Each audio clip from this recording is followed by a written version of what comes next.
Ya. Saking semangatnya beribadah, gitu, semalam suntuk buat sholat tahajud, suaminya dikelelerkan. Apa itu suami? Bukan Gusti Allah. Tak penting suami kan gitu. Nomor satu Gusti Allah. Ini kan salah itu. Artinya apa?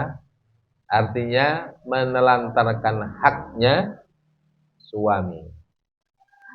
Sementara sholat tahajud hukumnya sunnah. Melayani hukum suami hukumnya wajib. Jangan sampai mengejar yang sunnah, yang wajib ditelantarkan. Maka termasuk ahli ibadah yang tertipu, iktiror, ketika apa? Ketika tidak bisa membedakan mana yang sunnah, mana yang wajib. Yang dikejar yang sunnah, yang wajib ditinggalkan.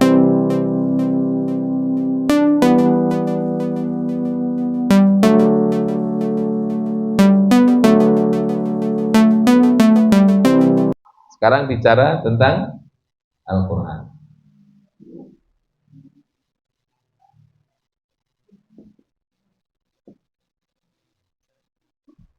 Nah, kita buktikan bahwa Al-Quran itu adalah firman atau kalamullah. Definisi Al-Quran apa? Definisi Al-Quran apa?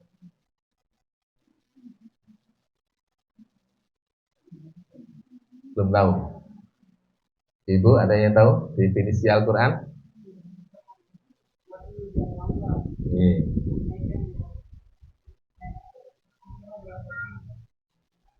Satu, kalam Allah.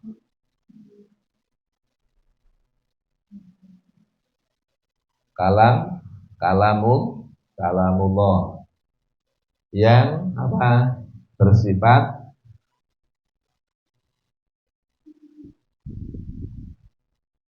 qadim.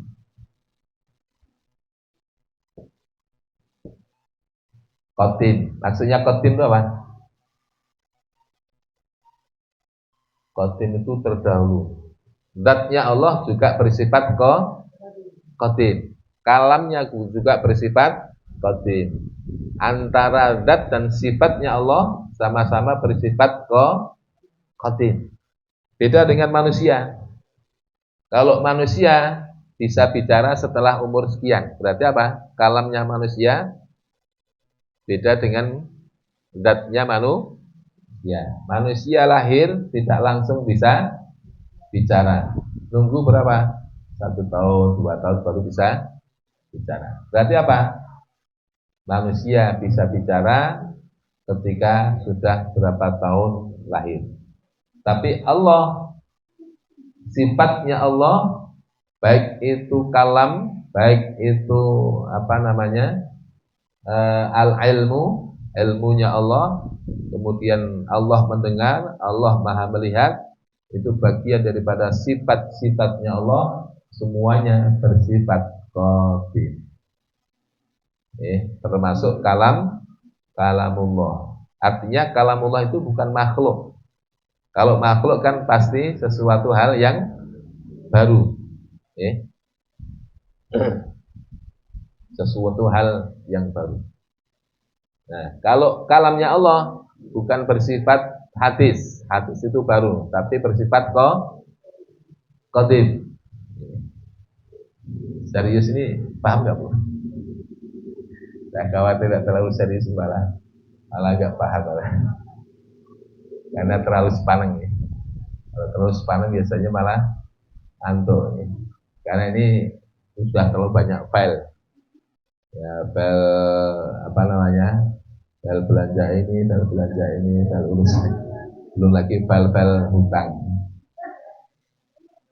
Kalamullah yang bersifat qadim, yang diturunkan kepada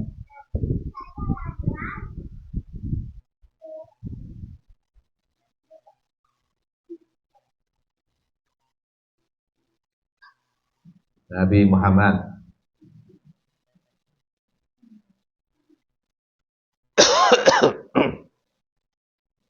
Di mana lafadznya dan maknanya dari Allah. Lafaz dan maknanya dari Allah. Nah, kalau lafadznya dari Allah, maknanya dari Allah, namanya Al-Qur'an. Tapi kalau maknanya dari Allah, tapi lafadznya dari Rasulullah, namanya apa? Hadis qudsi. Hadis qudsi. Jadi maknanya, berita kabarnya itu dari Allah, tapi dibahasakan oleh Nabi sendiri. Namanya hadis qudsi. Hadis itu percakapan pembicaraannya Rasulullah. Al-Qudsi adalah nama dari Allah, Zat yang Maha Suci. Kalau lafaz dan maknanya dari Rasulullah, namanya hadis nabawi. Jadi ada hadis qudsi, ada hadis nabawi. Kalau hadis qudsi, lafaznya dari Rasulullah, maknanya dari Allah. Kalau hadis nabawi, lafaz dan maknanya dari Rasulullah. Kalau Al-Quran, makna dan lafaznya dari Allah. Maka apa? Lafaznya tidak boleh diganti. Contoh, Bismillahirrahmanirrahim, baknya dihilangkan. Kemudian jadi Bismillahirrahmanirrahim. Kan bacanya begitu kalau sesuai dengan nahwu shorof. Gak boleh dikorupsi satu huruf pun. Alif lam mim, alifnya dihilangkan. Jadi lam mim gak boleh. Siapa yang namanya nih mengkufuri satu huruf saja, jangankan satu ayat, satu huruf saja tidak diyakini sebagai Al-Quran, maka telah kufur, kafir, keluar dari Islam. Jadi diturunkan kepada Nabi Muhammad. Oleh karena itu apa? Kalamullah yang bersifat qadim, yang diturunkan kepada Nabi Musa bukan Al-Quran, namanya Taurat. Kalamullah yang bersifat qadim, yang diturunkan kepada Nabi Isa, namanya bukan Al-Quran tapi Injil. Jadi Al-Quran adalah khusus penyebutan wahyu Allah yang bersifat qadim, yang diturunkan khusus kepada Nabi Muhammad. Yang apa? Lafaz dan maknanya dari Allah. Terus yang diriwayatkan secara mutawatir.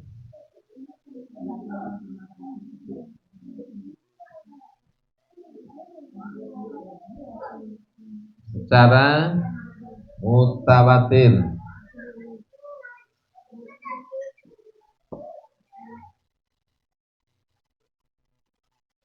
Maksudnya mutawatir itu apa? Jadi Al-Quran itu, ibu-ibu,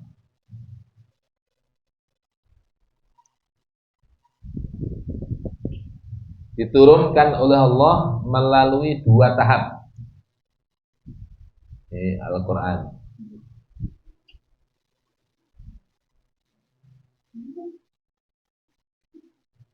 Lauh Mahfuz,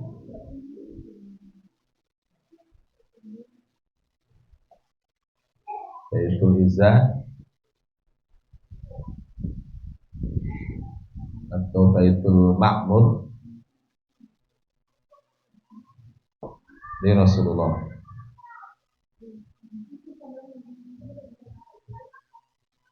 Nah, Al-Quran, Taurat, Injil, Zabur dan wahyu-wahyu yang lain yang diturunkan oleh Allah kepada para nabi dan rasul, semuanya tersimpan di Lauh Mahfuz. Apa Lauh Mahfuz? Apa Lauh Mahfuz? Tempat disimpannya semua kalamullah. Itu yang pertama. Baik itu Taurat, Injil, Zabur, Al-Quran maupun wahyu-wahyu yang lain. Yang kedua, Lauh Mahfuz adalah tempat disimpannya semua urusan makhluk, tentang takdirnya makhluk, tentang qada qadarnya makhluk, tentang ketetapan Allah Subhanahu wa taala. Di bulan umurnya berapa, lahir tanggal berapa, meninggal tanggal berapa, hari apa, detik keberapa, ini sudah tertulis di Lauh Mahfuz. Si bulan rezekinya berapa, jatahnya berapa, sudah ditulis di Lauh Mahfuz. Si bulan diciptakan oleh Allah, bentuknya kayak apa, sudah ditulis di Lauh Mahfuz. Seluruh alam semesta ini diciptakan oleh Allah dengan qadarnya, dengan takdiron, dengan ukurannya masing-masing. Bumi punya gaya gravitasi, itu juga bagian dari qadarullah, takdirnya Gusti Allah, sudah diukur oleh Gusti Allah. Matahari punya panas sekian juta derajat, itu juga sudah ditentukan oleh Gusti Allah. Bumi mengelilingi matahari dengan garis edar yang sudah tetap, itu juga sudah diatur oleh Gusti Allah. Semuanya adalah tertulis di dalam Lauh Mahfuz. Kapan itu? Ketika Allah memerintahkan kepada Al-Qalam. Al-Qalam, uktub, kata Al-Qalam, kata Allah. Tulis. Apa ya Allah yang kami tulis? Kalimat la ilaha illallah Muhammadur Rasulullah. Jadi yang ditulis pertama oleh Al-Qalam atas perintah Allah sebelum menulis yang lain apa? Kalimat la ilaha illallah Muhammadur Rasulullah. Nah, ini kalimat pertama dan kunci daripada seluruh kebaikan yang diberikan oleh Allah Subhanahu wa taala. Kalau ingin mendapatkan rahmat dari Allah, ingin mendapatkan surga, ingin mendapatkan ampunan dari Allah, maka kuncinya adalah apa? La ilaha illallah Muhammadur Rasulullah. Sehingga ketika Nabiullah Adam alaihissalam ketika diturunkan oleh Allah di muka bumi dengan dikasih modal kalimat oleh Allah, modalnya apa? Rabbana dzalamna anfusana wa illam taghfir lana wa tarhamna lanakunanna minal khasirin. Diturunkan. Nabi Adam diturunkan di India, Siti Hawa diturunkan di Jeddah. Maka disebut Jiddatun.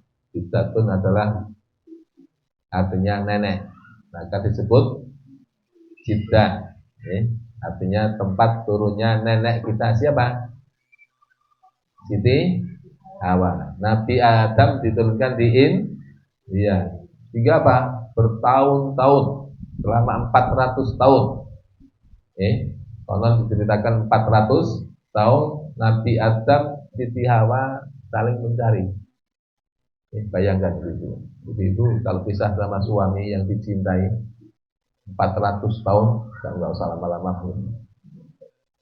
4 hari atau 40 hari. Udah, kalau yang ibu-ibu enggak kelabakan, bapaknya yang kelabakan. Bapaknya yang kelabakan. Ini subhanallah pisah 400 tahun. Kemudian apa? Nabiullah Adam membaca kalimat Rabbana dzalamna anfusana wa illam taghfir lana wa tarhamna lanakunanna minal khasirin. Sampai meneteskan air mata, sampai air mata kering. Karena apa? Hari-harinya hanya nangis minta ampun kepada Allah, nunggu jawaban, enggak pernah ada jawaban dari Allah. Sampai 400 tahun, bayangkan itu. Ini beratnya Nabi Adam. Jadi istilahnya apa? Atau kosonnya sudah disonggo sama mbah kita Nabi Adam. Itu 400 tahun beristighfar, minta ampun kepada Allah, dan siang hari, malam hari hanya nangis minta supaya Allah mengampuni dan merahmati. Enggak dijawab sama kita. Begitu Nabi Adam ingat kalimat la ilaha illallah Muhammadur Rasulullah ketika dia tinggal di surga, di mana kalimat ini ditulis oleh Allah di mana? daun-daunnya pohon di surga. Kemudian jendelanya surga, lantainya surga, pintunya surga, tiangnya, arsy-Nya Allah, semuanya di situ ditulisi dengan tulisan La ilaha illallah Muhammadur Rasulullah. Nah, karena Nabi Adam sudah pernah masuk di surga, dia ingat, ya Allah, dengan haknya Muhammad, tolong ya Allah ampuni dosaku. Ampuni dosaku. Kemudian Allah mengatakan, dari mana kamu tahu nama Muhammad? Ya Allah, ketika aku tinggal di surga, aku lihat daun-daun pohon di surga tertulis di sana kalimat La ilaha illallah. Di pintu surga tertulis kalimat La ilaha illallah. Di lantai surga pun tertulis kalimat La ilaha illallah. Di tiang-tiang arsy-Nya Allah pun tertulis kalimat La ilaha illallah. Jadi seolah-olah ini apa? Passwordnya. Passwordnya. Maka kata Nabi Adam, nama Muhammad yang kau sandingkan dengan namamu ya Allah, pasti dia adalah hambamu, kekasihmu ya Allah. Maka dengan haknya Muhammad, semoga engkau ampuni dosamu. Maka jawab Allah, ya betul, ada. Tidak aku ciptakan kamu kecuali karena aku ciptakan Muhammad. Tidak aku ciptakan bumi dan langit kecuali karena aku ciptakan Muhammad. Tidak aku ciptakan surga dan neraka kecuali karena aku ciptakan Muhammad. Dan tidak aku ciptakan semuanya ini kecuali karena aku ciptakan Muhammad. Maka dengan haknya Muhammad, aku ampuni kamu karena kamu sudah menyebut nama Muhammad. Padahal ketika nyebut nama Allah, Gusti Allah enggak amin. Tapi begitu nyebut nama Muhammad, subhanallah, langsung direspon sama Gusti Allah. Sehingga para ulama mengatakan derajat kita akan diangkat oleh Allah setinggi-tingginya ketika apa? Lisan kita sering menyebut nama Muhammad. Sering menyebut nama Muhammad. Lewat apa? Lewat sholawatnya. Kenapa? Nabi Adam, Nabi Adam. Rabbana dzalamna anfusana wa illam taghfir lana wa tarhamna lanakunanna minal khasirin. Itu enggak dijawab-jawab sama Gusti Allah. Padahal kan langsung nih. Gitu. Langsung teng Gusti Allah 400 tahun bahkan sudah nangis-nangis sampai kering air matanya, tapi baru direspon kali Gusti Allah ketika Nabi Adam menyebut nama Muhammad. Ya, tawasul kepada Rasul. Jadi Rasulullah waktu itu belum dicip tangan. Jadi kalau ada orang mengatakan boleh tawasul kepada Nabi Muhammad ketika masih hidupnya, nah ini Rasulullah belum diciptakan, masih dalam bentuk nun. Tapi ketika Nabi Adam bertawasul kepada Nabi yang masih berupa nun, Allah langsung respon. Artinya apa? Untuk bertawasul kepada Rasulullah walaupun belum ada, bahkan ketika Rasulullah wafat pun boleh. Bahkan sunnah yang diajarkan oleh Rasulullah SAW. Ketika Rasulullah mengajarkan kepada sahabat untuk bertawasul kepada Rasulullah, Allahumma ini tawajjahtu ilaika wa natawassalu ilaika binabiyyika nabi rahmah. Itu berarti apa? Masa hanya untuk sahabatnya? Kan untuk kita juga. Artinya ketika kita membaca doa itu, doa setelah sholat hajat, berarti apa? Kita bertawasul kepada Nabi Muhammad bahkan ketika Rasulullah sudah wafat. Cuman tangga sebelah kadang-kadang apa? Hanya membatasi karena tidak bisa memahami dalil secara komprehensif sehingga menyimpulkan bahwa tidak boleh tawasul kepada Nabi Muhammad kecuali ketika masih hidup. Dan kesimpulan yang salah. Makanya ibu kalau punya hajat, sholat hajat, kemudian doa itu tadi, perlu nggak itu? Perlu seru ya. Nanti tak bawakan kitabnya kalau nggak lupa. Jadi dengan doa itu, dengan doa tawasul itu dia didahului dengan sholat hajat. Nah, sholat hajat itu ada dua. Ada yang 2 rakaat, ada yang 12 rakaat. Nah, kalau hajatnya besar, maka sholat hajat 12 rakaat 1 kali salam. Nah, nanti di sujud yang terakhir ada bacaan-bacaan tertentu. Nah, setelah itu baru doa tawasul tadi. Nah, Al-Quran pada awalnya disimpan oleh Allah di Lauh Mahfuz. Lauh Mahfuz. Kemudian dari Lauh Mahfuz diturunkan ke Baitul Izzah secara global 30 juz.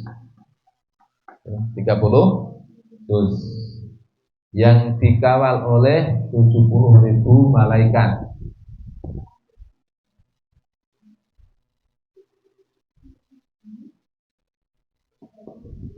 Yang dipimpin oleh Jibril. Kapan? Di bulan Ramadan. Malam 17 Ramadan. Tahun berapa? Tidak dikatakan. Kenapa para ulama menyimpulkan bahwa turunnya Al-Quran, jadi ketika kita memperingati 17 Ramadan itu, yang kita peringati apa? Turunnya Al-Quran dari Lauh Mahfuz ke Baitul Izzah secara global 30 juz yang dikawal oleh 70.000 malaikat yang dipimpin oleh malaikat Jibril alaihi salam. Tanggal berapa? 17 Ramadan, malam Ramadan.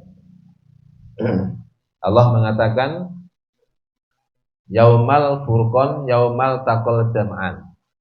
Juz 10, juz 10 pertama, halaman pertama. Allah mengatakan Yaumal Taqal Jam'an, Yaumal Furqan, Yaumal Taqal Jam'an. Jadi turunnya Al-Quran adalah pada hari di mana bertemunya 2 pasukan besar. Kapan itu? Perang Badar. Jadi yang dimaksud Yaumal Taqal Jam'an, hari di mana bertemunya 2 pasukan, yaitu pada perang Badar. Nah, kapan perang Badar terjadi? Tanggal 17 Ramadan. 17 Ramadan. Ngantuk, yang ngantuk malah adik-adik. Paham nggak, Dik? Ya? Paham nggak? Ustaz terlalu serius, Ustaz. Ya, Ustaz juga serius, tapi supaya tidak ngelantar kemana-mana. Ya. Nah, ini yang disebut dengan ingzal. Ya, ingzal.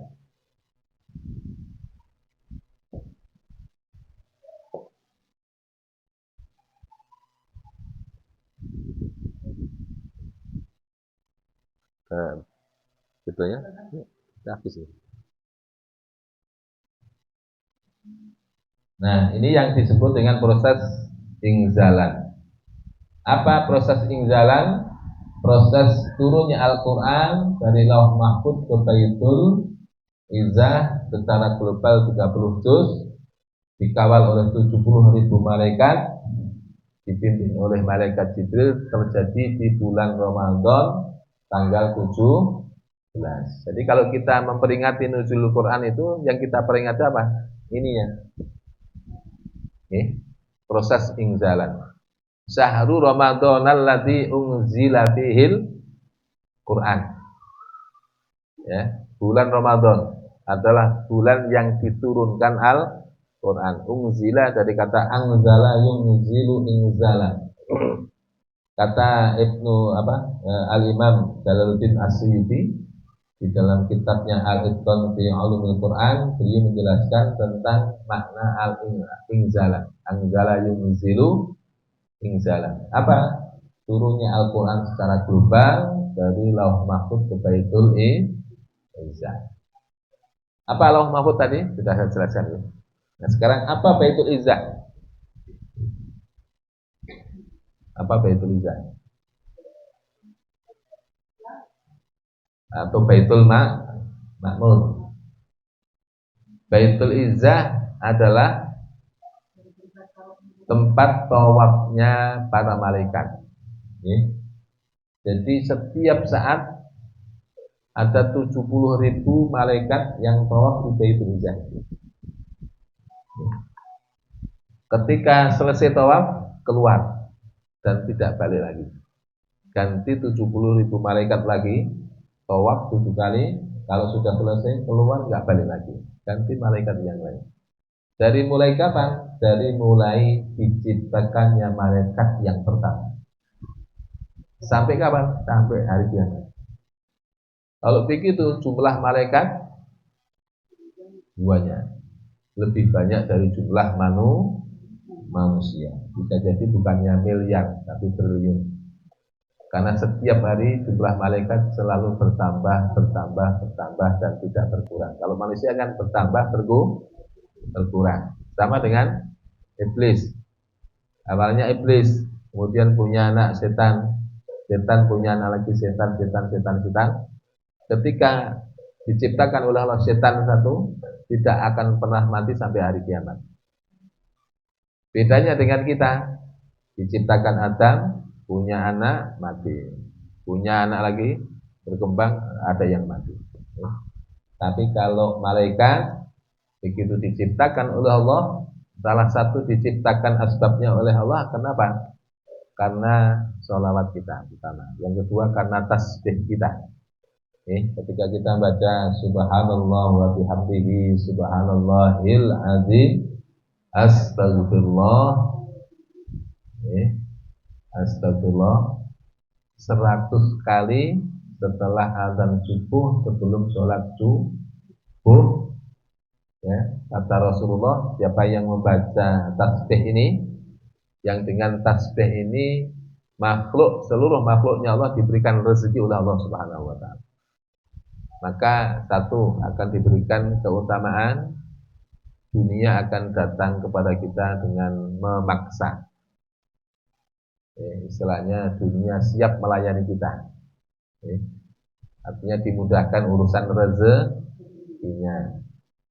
Yang kedua, setiap satu kalimat tadi tasbih subhanallah wa bihamdihi subhanallahil azim astagfirullah, maka Allah ciptakan satu malaikat yang dengan malaikat itu dia beristighfar, memohonkan ampun untuk kita sampai nanti hari kiamat.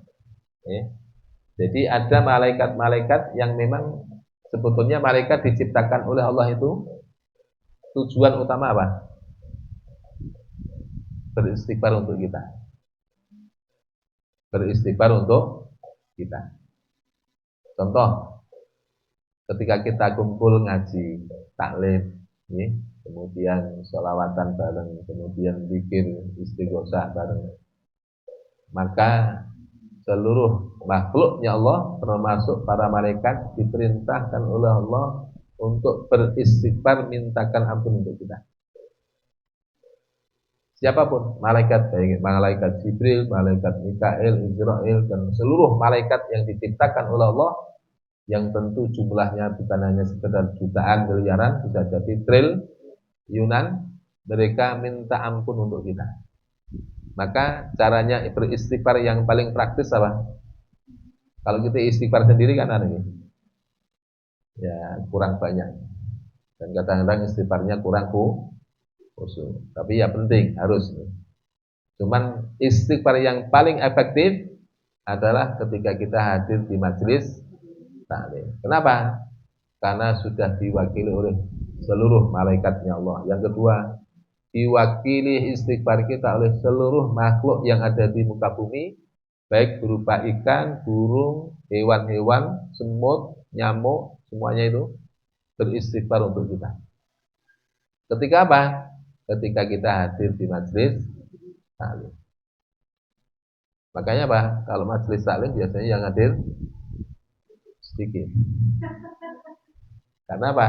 Ya, pahalanya besar soalnya nih. Pahalanya besar. Bayangkan duduk boyoknya ini yang masih kecil aja boyoknya. Ya, udah kecil-kecil gitu ya. Jadi ya, sudah bokongnya, sudah pantatnya sudah panas itu. Apalagi yang sudah umur 40 tahun ke atas. Biasanya apa? Sudah banyak gula, banyak garam, sudah mengandung banyak apa? Kebanyakan asam urat, kolesterol. Kalau yang majelis ini, kalau dia kalau dia hatinya kemana-mana, malah lebih bagus yang di rumah yang mendengarkan ide ceramah, tapi dia sampai menyenangkan jemaat.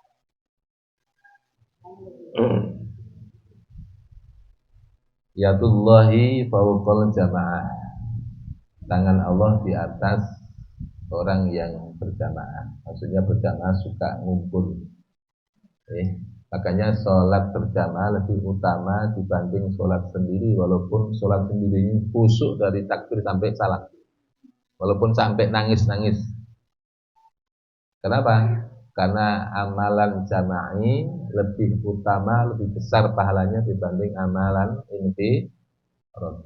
Ibu-ibu umpamanya nih, ini taklim, terus di rumah baca Quran sampai khatam 30 juz, pahalanya besar mana? Besar taklim, gitu? Besar taklim. Ibu-ibu baca Quran semalam suntuk, terus ada ibu-ibu yang tidur, tapi paginya apa? Masakan nasi goreng suaminya, buatkan kopi. Sementara yang ibadah ini saking khusyuknya lupa dengan suaminya dipelelerkan. Itu lebih besar pahalanya ibu-ibu tadi yang mungkin nggak sholat tahajud, nggak baca Al-Quran, tapi pagi-pagi apa? Masak nasi goreng, kemudian bikin gedang goreng, kemudian bikinkan kopi kesukaan suami, itu pahala nyalip orang yang ahli tahajud tadi itu. Makanya apa? Beribadah harus tahu ilmu. Maka walaupun umpamanya nih ada majelis sedikit yang hadir 1000, majelis taklim yang hadir 5, maka derajatnya masih tinggi majelis taklim. Kenapa? Karena Rasulullah ketika beliau keluar dari kamar beliau mendapati di Masjid Nabawi ada halaqah-halaqah. Satu halaqah bikin, halaqah apa? Quran, ada halaqah mudzakarah ilmu. Rasulullah apa? Yang dicari majelis mudzakarah ilmu. Beliau duduk di situ dan tidak noleh kepada yang lain. Tapi beliau enggak nyalahkan majelis halaqah tadarus. Tapi beliau duduk di majelis mudzakarah ilmu. Kenapa? Karena dengan ilmu orang tahu baik dan buruk. Orang tahu halal dan haram. Orang tahu benar dan salah. Dan dengan ilmu juga kita akan tahu tentang bagaimana cara ibadah kepada Allah, cara mengenal Allah, cara mencintai Rasulullah dan sebagainya.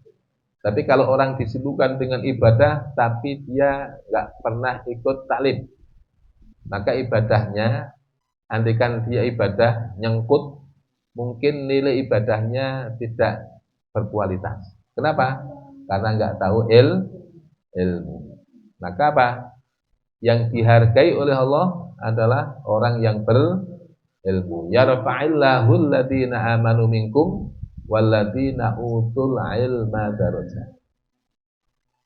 Allah mengangkat derajat orang-orang yang beriman dan orang-orang yang diberi ilmu. Jadi kalau ibadah ya boleh, selama tidak menelantarkan hal-hal yang wajib. Umpamanya nih, biasanya ibu-ibu memang kalau masalah puasa, sholat itu lebih canggih dibanding bapak-bapak, lebih rajin dibanding bapak-bapak. Tapi jangan tertipu ya. Walaupun kemudian zikirnya khusyuk di malam hari, baca Qur'annya bisa berjuz-juz di malam hari, kemudian sholatnya bisa beratus-ratus rakaat di malam hari, tapi ingat ada hak suami. Dialog dulu kalau kalau mau tahajud, Mas. Saya dibutuhkan nggak malam hari ini? Kalau suami bilang, ya butuh lah. Kalau gitu ya sudah, saya tak siap-siap. Nyervis dulu kuburan dan macam-macam. Pakai wangi-wangian. Dah siap mas. Nanti aja jam 3 ya. Kalau gitu saya boleh tahajud, boleh silahkan. Nah, begitu. Tapi kalau tahajud terus gitu ya, terus enggak lihat dan tidak memperhatikan kebutuhan suami, maka kalau suami grundel, ini tak tunggu-tunggu kok enggak rampung-rampung sholatnya gitu ya. Sholatnya kita khusyuk sampai nangis-nangis, sementara suaminya apa? Nelongso gitu ya, nelongso, enggak rampung-rampung. Ya, umpamanya disuruh berhenti nanti takut ganggu ibadah. Kalau enggak diberhentikan nanti sampai subuh. Itu ibadahnya si istri tadi tidak bernilai pahala di sisi Allah Subhanahu wa taala. Kenapa? Karena enggak dapat ridho dari suaminya. Kecuali ibadah wajib. Contohnya puasa Ramadan, sholat 5 waktu. Makanya apa? Pintu surganya istri di ridhonya suami. Dan kunci sakinahnya rumah tangga ketika apa? Ketika si istri sakinah.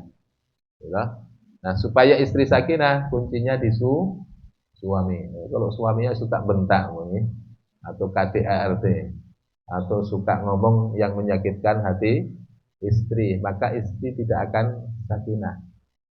Nah, kalau istri sudah gak sakinah, pasti suaminya juga gak akan sakinah. Kenapa?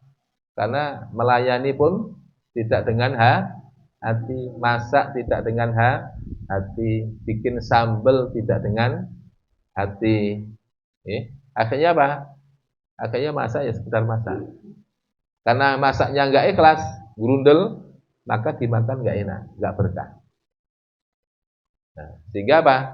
Makanya suami harus pandai bagaimana supaya menjaga hatinya si istri, supaya istri sakinah hatinya, sehingga ketika melayani suaminya dengan hati, dengan grundelan. Grundelannya apa? Grundel apa? Grundel itu bahasa Makassar.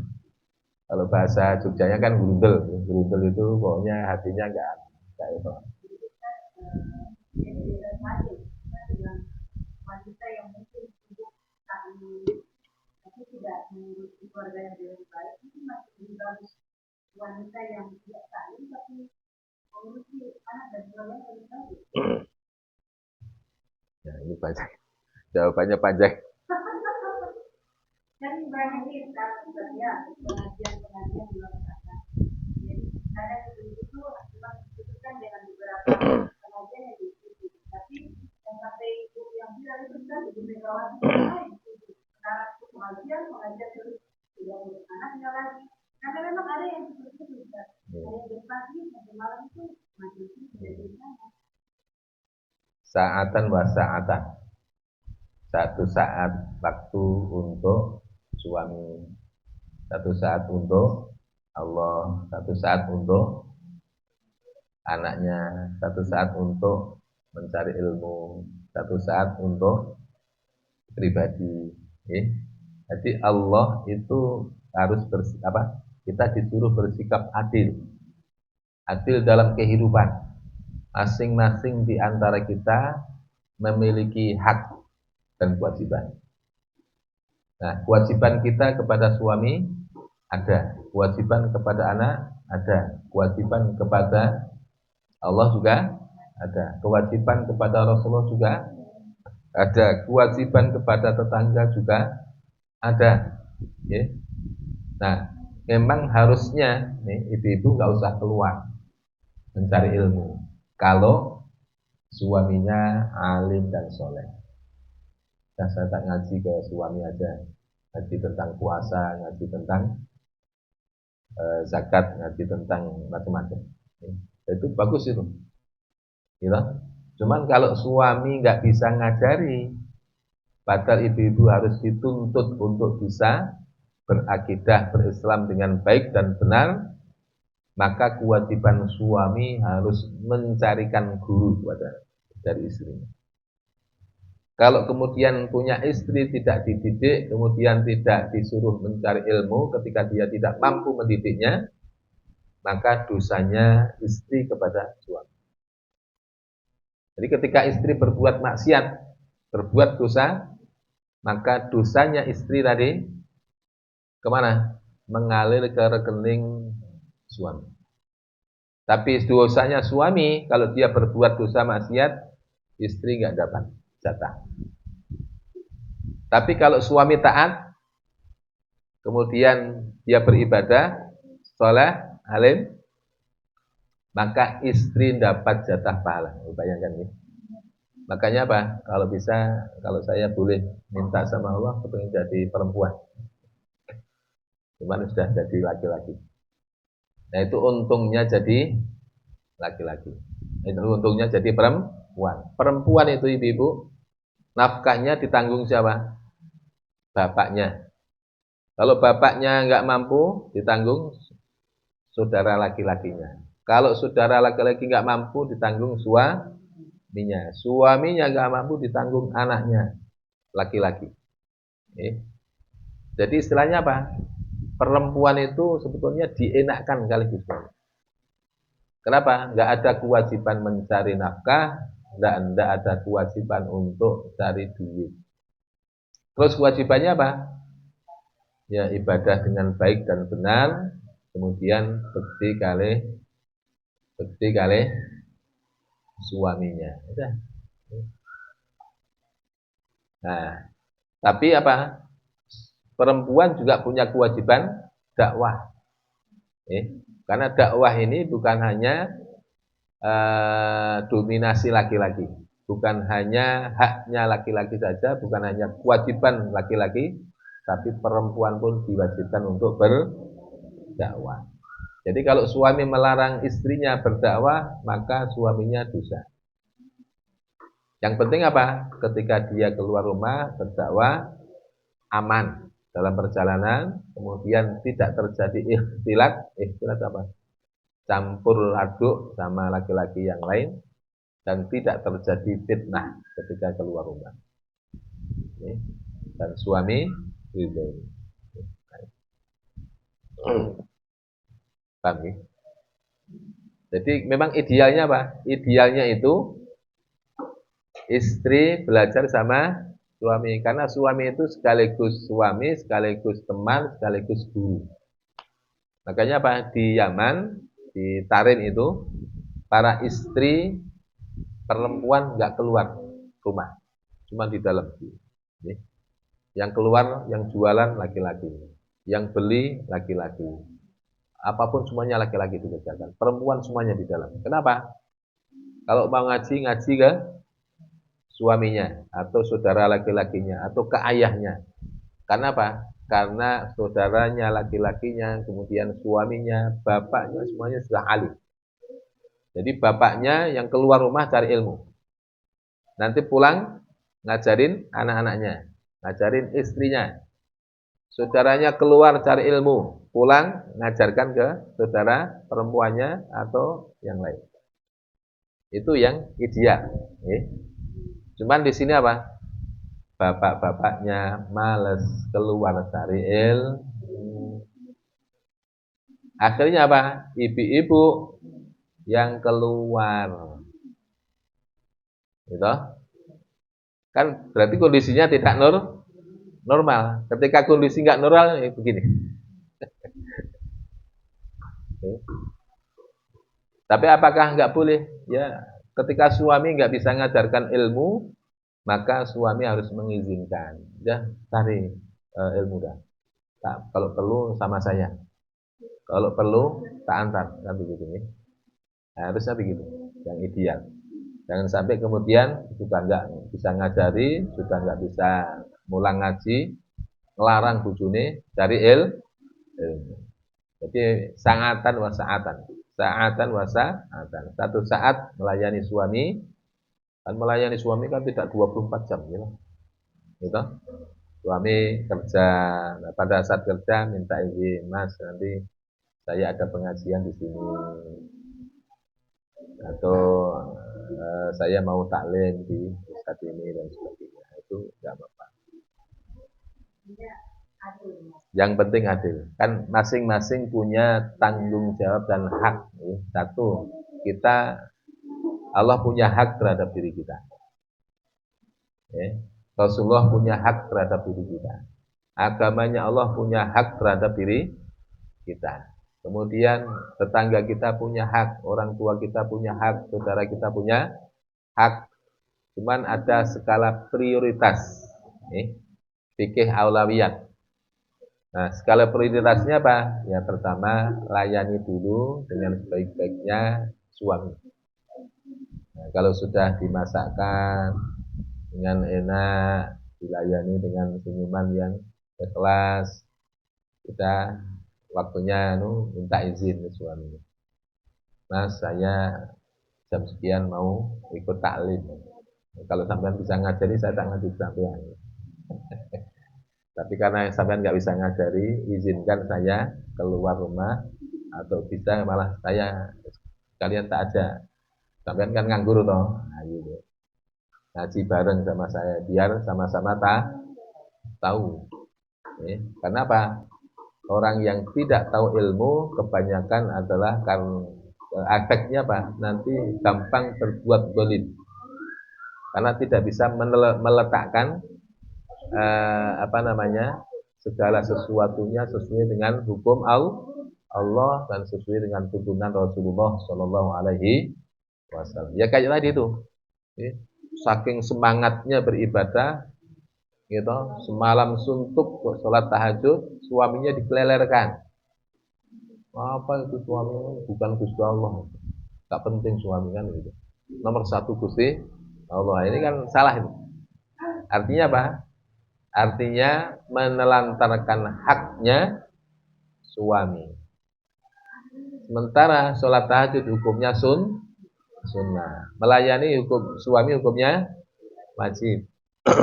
Jangan sampai mengejar yang sunnah, yang wajib ditelantarkan. Maka termasuk ahli ibadah yang tertipu, ikhtirar, ketika apa? Ketika tidak bisa membedakan mana yang sunnah, mana yang wajib, yang dikejar yang sunnah, yang wajib ditinggalkan. Maka termasuk ahli ibadah yang bodoh, yang tertipu. Itu namanya ahli ibadah yang jahil.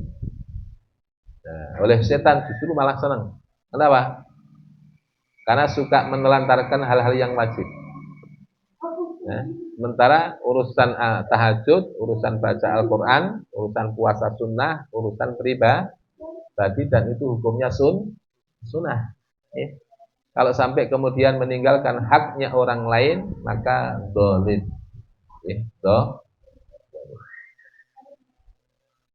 Baik, ada lagi Ibu yang mau tanya? Paham nggak?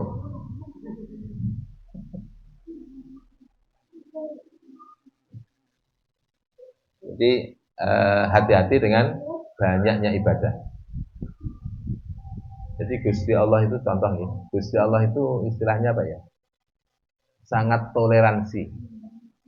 Umpamanya enggak sholat duha, enggak apa-apa. Kalau seandainya ada waktu yang itu merupakan jatah hak orang lain, kamu gunakan untuk memenuhi haknya orang lain. Justru umpamanya terkait dengan ridhonya Allah, lebih banyak Allah itu menjatuhkan ridhonya pada idkhalus surur. Amalan idkhalus surur, memasukkan kegembiraan di hati orang lain.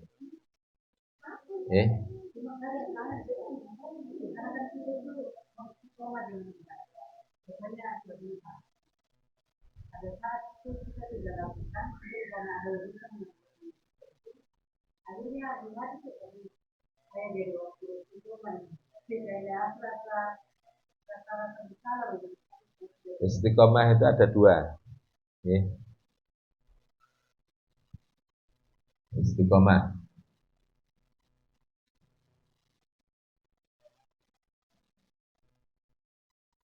Istiqomah akidah.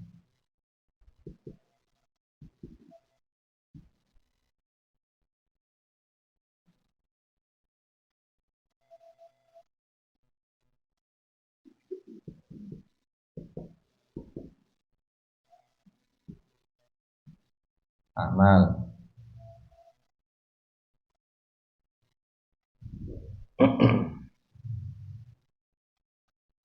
Ibaratnya gini, istiqomah akidah dan syariah itu ibaratnya gini. Umpamanya orang main sepak bola. Kalau selama bolanya itu masih di dalam lapangan, maka dia masih disebut istiqomah. Artinya tidak melanggar, tidak akan disemprit sama wasit. Nah, tapi kalau sudah keluar dari garis ini, berarti apa? Pasti disemprit sama wasit. Kalau disemprit berarti melanggar, berarti di luar batas aturan. Jadi istiqomah yang pertama adalah selama kita tidak melakukan perbuatan dosa. Nah, perbuatan dosa itu ada dua. Berbuat maksiat,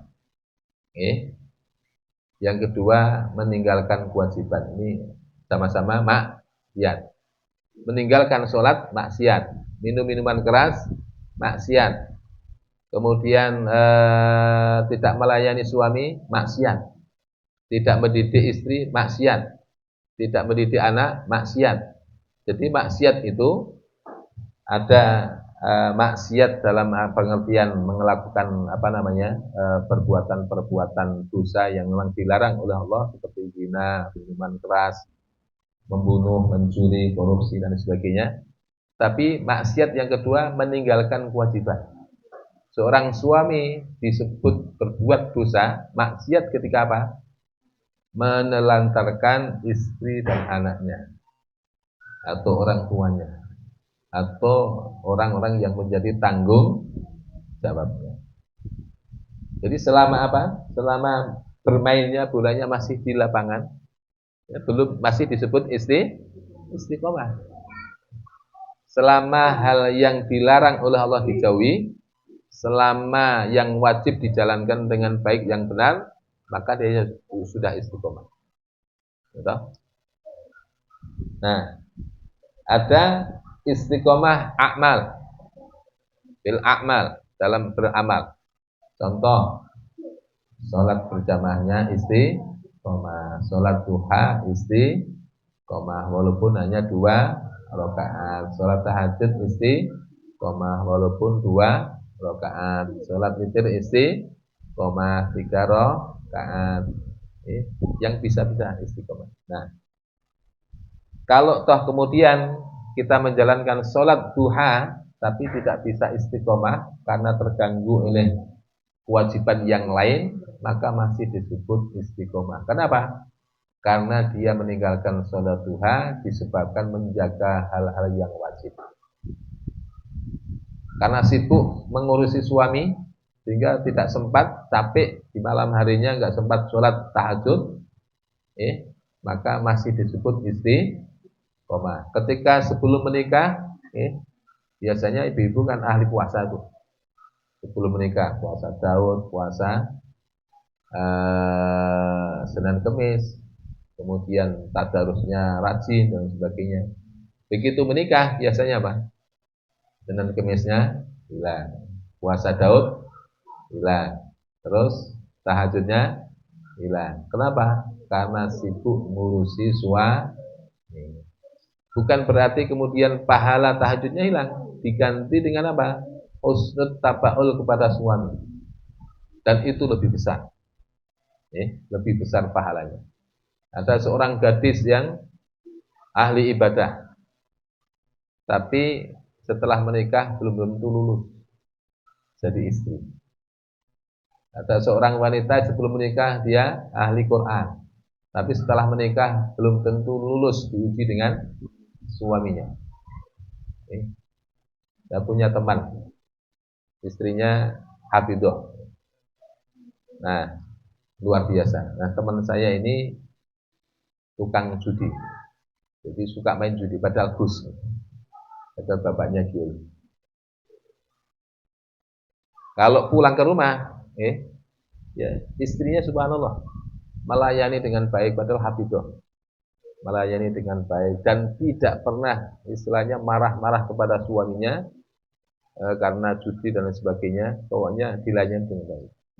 Prinsip istrinya apa? Pokoknya tugas saya sebagai istri untuk melayani suami sudah ditunaikan dengan baik.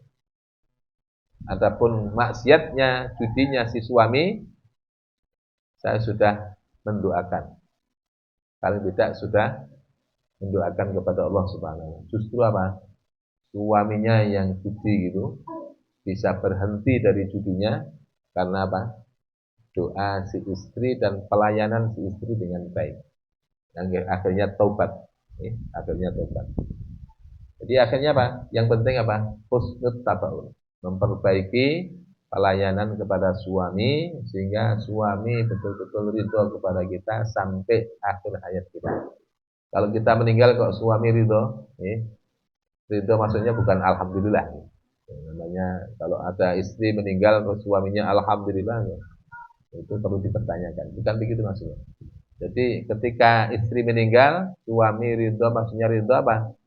Selama jadi istrinya nggak pernah menyakiti suami, selama jadi istrinya tidak pernah mengecewakan, selalu husnul tabaun, tawadhu kepada suami, enggak istilahnya enggak sak kecap dosa kecap gitu nih. Itu suami ridho maka surga nunggu, merindukan. Bahkan di alam barzah, di alam kubur, istri yang begitu jasadnya utuh gitu. Enggak akan dimakan oleh tanah, oleh cacing, utuh dijaga sama Allah. Nah, kalau di alam kubur aja udah dijaga, apalagi di akhirat haram masuk neraka. Itu ya. Besar palanya. Makanya kalau saya jadi perempuan saya jadi laki. Ya, jangan sampai, makanya apa? Kalau ngaji, habis ngaji kok sama suami durhaka itu salah gurunya. Salah ngajinya, salah ilmunya, salah gurunya. Harusnya apa? Begitu pulang dari ngaji, harusnya apa? Sama suami rukun, sakinah, sama anak tambah sayang, sama tetangga tambah baik. Tapi begitu pulang langsung, Mas, sampai kalau nggak ngaji, neraka sampean. Itu bukan masalah malah sakinah, bukan malah suami tambah seneng, tambah sepet. Nah, Baitul Izzah. Nah, Al-Qur'anul Karim yang 30 juz transit dulu sini. Transit di Baitul Izzah. Nah, Baitul Izzah itu kalau ditarik garis lurus dengan Ka'bah itu nyambung. Jadi Ka'bah itu tempat tawafnya manusia, umat Islam, itu ditarik garis lurus langsung tembusnya kemana? Ke Baitul Izzah. Langit yang pertama. Makanya apa? Ketika Baitul Izzah dipakai tawaf oleh para malaikat, Ka'bah dipakai tawaf oleh manusia, maka kumparan energinya besar. Ini ialah yang kemudian menjaga stabilitas alam semesta. Stabilitas bumi dipertahankan dengan apa? Banyaknya orang yang tawaf di Ka'bah. Itu kalau belajar fisika itu kan ada hukum Faraday. Jadi ketika seseorang ini bawahnya ini kumparan listrik, terus ini energi, maka ketika kumparannya ini kuat, aliran listriknya, maka energinya pun kuat. Nah, sama dengan ketika Ka'bah dipakai untuk tawaf oleh umat Islam, maka kumparan energi yang menuju ke Baitul Izzah kuat. Dan ketika Baitul Izzah dipakai untuk tawaf oleh para malaikat, maka kumparan energinya pun kuat kemana? Sampai langit ketujuh. Dan itu yang menjadikan asbab alam semesta menjadi seimbang. Tapi ketika nanti Ka'bah sudah dihancurkan, nggak ada yang tawaf, maka keseimbangan alam sudah hilang. Maka terjadilah tubukan antar bintang-bintang di langit dan hancurnya bumi serta alam semesta terjadi hari kiamat. Kapan itu? Ketika sudah nggak ada lagi orang yang tawaf. Ketika malaikat sudah dicabut oleh Jibril, kan nggak ada yang tawaf, hancur sudah. Hancur. Ya, cuman sekarang masih ada yang tawaf. Dalam hadis Rasulullah mengatakan akan datang satu zaman di mana umat Islam terhalang untuk menunaikan ibadah haji dan umroh. Ya, prediksi saya mungkin karena di Arab terjadi perang, atau mungkin karena sudah dikuasai orang kafir, atau boleh jadi karena antara putra-putra mahkota Arab Saudi saling berebut kekuasaan sehingga geger, sehingga dilarang untuk umroh. Ternyata apa? Ternyata bukan itu. Ternyata adanya pandemi kemarin. Sehingga umat Islam tidak bisa umroh, tidak bisa haji, sehingga yang umroh, yang keliling juga dikit. Yang tawaf tidak banyak.